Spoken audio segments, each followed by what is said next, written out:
Hello and welcome to Brain Chase. I'm Alan Staker, and I'm going to show you what a typical day is like in a virtual camp for both the camp guide and for a camp participant. This can be true whether you're doing a month-long program or a one-week intensive program or a one-week half-day program. We'll show you a couple of different samples of what you can do, and you can choose and add your own branding. This is your camp. You can add we're not going to give you a scripted dialogue, but we'll give you some of the broad contours for how to straddle the balance between physical and virtual and provide interaction and guidance for the students while still turning them loose and letting them get off of the screen and get off of the Zoom call and have their day. So among the resources that you'll be receiving are these discussion guides. So let's just pretend we're on Wednesday of a 1 week long intensive camp all day. And this is the search for Beethoven's quill. You can see Beethoven. It's an escape room where the students learn about music and composers, and we'll show you a room here in a moment. So before you start your day as a guide, you're gonna wanna look through this and just prepare. So the big picture for Wednesday, we wanna help the kids have fun. They want to be interacting even though everyone is quarantined and virtual. They wanna be progressing toward their learning goals and start piecing together the treasure hunt puzzle. But specifically, the objectives for today are to solve the second escape room together, to complete 3 challenges, and as a guide, to grade them and to give them their feedback, and then to give them 1 treasure guess, or to help them make a guess on their treasure page. So here's the day. There are a few different points where we will interact with them. I put red as the online interaction point. So we'll do an online kickoff, and I'll go through this in detail in a moment. And then we'll do an online puzzle together. We'll free them up offline to do their different electives on their dashboard at home. And then we'll regroup at the end for a wrap up. So just in preparation for the day, you'll want to go through the materials that we gave you for Wednesday, the escape room solution, and just be prepared to help the kids if they get stuck and they send a text or ask you for a lifeline. You can help them get through a room. And also review the different electives that your students are engaged in, and the grading rubrics and some sample feedback. So you're ready to provide the encouragement and the feedback as they're progressing through their day and through their dashboard. Other tips, we'll always provide some tips here. There are ways to dial up the competition with the treasure map page to go into the leaderboard and see where everyone else is guessing. It makes a little more of a game out of it. And also to check the Brain Chase blog for other tips and resources that are related to the escape room of the day. So for now, let's go back up here and do our kickoff. So whatever time your camp is starting, maybe it's 9 a.m., you'll want to do a Zoom call. And this is depending on how many kids you have. If you have 1,000 students, you're probably gonna wanna break them down into smaller groups. And you're probably going to want to have the right guide to student ratio and the right technology that will let you engage with everyone. It's fine in the kickoff group. It's fine for kids to see faces of everyone that's out there, and they can know that they're part of something big. Excuse me. In the kickoff program on Monday, they would have learned that they're part of the Grayson Academy of Antiquities, and they're all working together against each other, but together to find a missing artifact. So it's fine to do this as a big group or as smaller groups of 10 or 20, whatever it is. Have a scheduled kickoff time is what we recommend, so you can interact with your students. They should already be familiar with their student dashboards and how to log in. They will get that through the orientation. Again, we're just doing a day in the life. They'll double check that they can access their academic modules. You'll want to make sure everyone knows what to do and that they'll have access to the supplies that they'll need for today's challenges. And then you might start off with a launch question. So here's one relating to today's activity. What is the most important part of an orchestra and why? Is it the drums? Is it percussion? Is it the conductor? Is it the brass section? Lead them in a quick discussion, a little bit of Socratic discussion, and get them to pick a side and to justify their thoughts. Just an interesting way to kick it off that we can come back to later. But this doesn't have to be huge. 15 minutes should be fine. And then, depending on the size of your group, it's time to dive into the dashboard. So I'll read it here, and then I'll show you what we're doing. It's time to solve the puzzle. So we'll divide into small virtual teams. We recommend 3 to 5. and you complete today's escape room. Each student should log into their own dashboard, but also use Zoom to connect with their team. Students can take turns sharing their screen and driving the game as they work together to solve the puzzle, and they can request help when needed. This could take as long as an hour, maybe 45 minutes, depending on the kids and depending on the room. So in this case, we are on Wednesday of our program. So I'm going to shrink our discussion guide. And here is our dashboard in the search for Beethoven's quill. Now, unlike your dashboard, mine is unlocked through the whole thing. So just bear with me. In most cases, if we're on Wednesday and we're going into this room, the rest of this week would be locked off and we wouldn't have completed our challenges yet. So we're going to go into Wednesday, and here is our escape room. Let me zoom in a little bit, and I have it muted. It's a lot more dramatic. I'll just give you a sample. We can hear Beethoven music in the background. So we are going to work as a team to solve this. Now, I'm not going to go into too much detail here because there are other online demos that walk through the escape rooms themselves. But just to give you an idea, and I'll mute this again after I play a few things. The drums. Everything has some fun sound effects here. So, pretty fun. Okay, let's mute the site.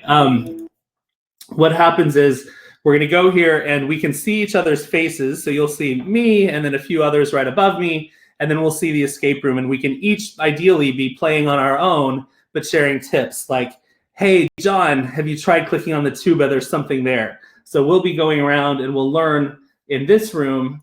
We'll click right here. Okay, we're starting off with the phone. That gives us our instructions as we've learned.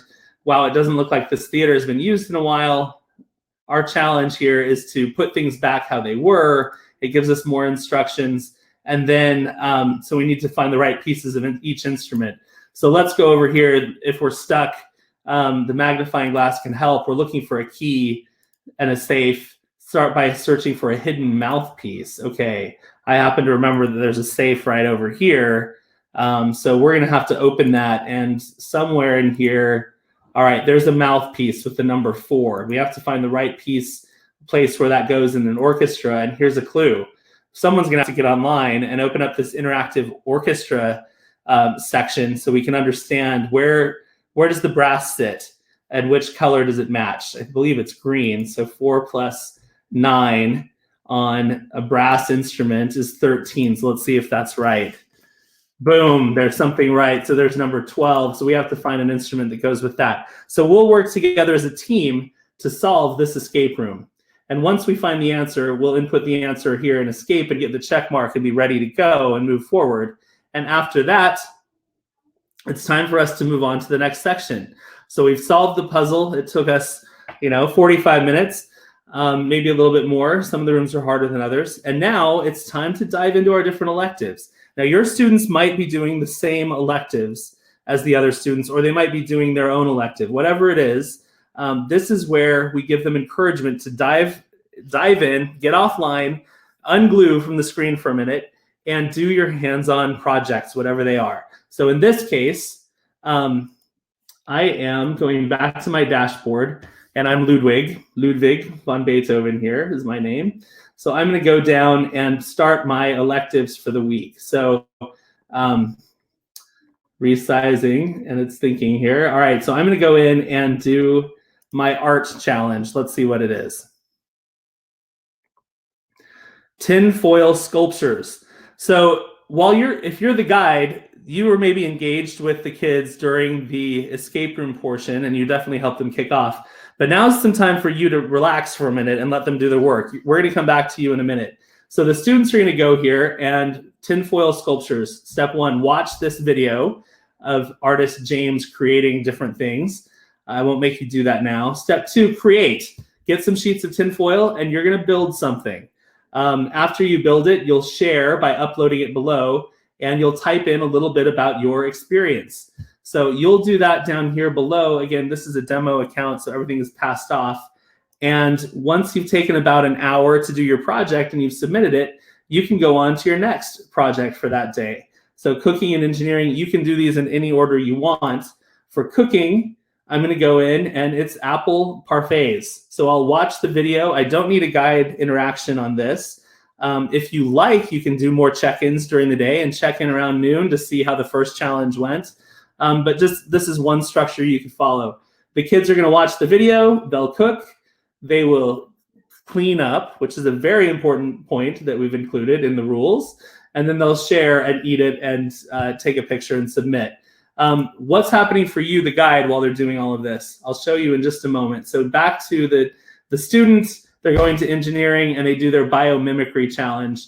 Same format. If you're doing something like coding or typing, more of an online program, it's more of an online integrated thing, but these challenges are all offline. Like I, as a parent, really enjoy getting the kids off the computer, getting their hands dirty, doing a craft. So as they do this work, they're submitting it to someone, and that's going to you. So guides, you now have your guide dashboard. And it's, as you see, there's a long list. We've got a queue here of students who've submitted something. So let's go here. Matilda has a service challenge. So I'm going to get the assignment to review. I've logged in as a teacher here. I'm going to get the assignment and I'm going to grade it. Okay, and it's updated since that. It's now Ember's engineering project. So here is Ember. She did her biomimicry. I sketched the front bicycle wheel with cat whiskers, like the sensors. So this is biomimicry. This is her project.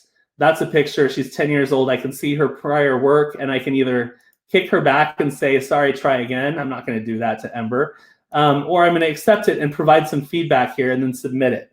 So once that happens, she will get her green check mark and she will be through. So your job is the grader now. You're interacting with the kids, but indirectly, letting them submit their work and you're providing their grading. And so at the end of the day, let's go back to our discussion guide here. They will have completed the puzzle. They've done their electives. The guide dashboards are open for you to provide the individual feedback, and then you regroup. So it's the end of Wednesday. We've done some escaping. We've done some big programs, some big projects with our hands. We learned a little bit about orchestras, and hopefully in the orchestra section, we found some clues to the location of the quill of Beethoven. I didn't show you where those are, but they're in there. So let's regroup. Let's do a Zoom call at the end of the day. Maybe it's 2 o'clock, maybe it's 3 o'clock, whatever time works for you. And let's regroup with the kids. How did everything go? Maybe we can revisit the launch question. Did anyone change your opinion after spending a little bit of time in the orchestra pit? Are some instruments overpowering the others? How important is the conductor overall? What's the most important part of an orchestra? And then what were some highlights of today's activities? Who had a project that they particularly enjoyed? What did you learn? Let's take a moment to explore the final escape room and discuss any clues that were discovered and make a guess on our map page. So this 30-minute wrap-up section will actually have us going back here, and the kids have their own map pages, so they can, if they're working in teams, they can do this as a team, they can do it individually, however they prefer. But we've unlocked another room, and so we're going to go in here. In this case, we opened that safe now that our work is done, so we can go in here and see if there's something else. And if we click on this, surprise, there is a music box and another clue to something that I'm not going to ruin for you. So they go in here to their map page and they said, I think all of these clues point to Tulsa, Oklahoma. That's where this thing is. So they zoom in and, or let's just say, because it's going to be hard for me to find Tulsa, we are in Omaha. Boom, you drop the pin on the map, it'll show up there, you click submit, and that's your guess. The first student or team who guesses within 2 miles of the actual prize, or it gets the closest at the end of the week, will win something. They'll get a trophy, they'll get a certificate, something that you decide to give for the winner of your camp. And then we come back and we say, nice job, everyone. More clues await in the morning. Let's see what happens as this journey for Beethoven's quill continues. That is a day in the life. I hope you enjoyed this. I hope you enjoyed it half as much as the students will this summer with the virtual camp. We have a dozen different escape rooms. There are 20 different electives. You can mix and match and create a super fun, engaging virtual experience that is completely branded with your brand, your logo, your camp guides, and your special sauce. So thank you for joining us, and let us know if you have any questions at all.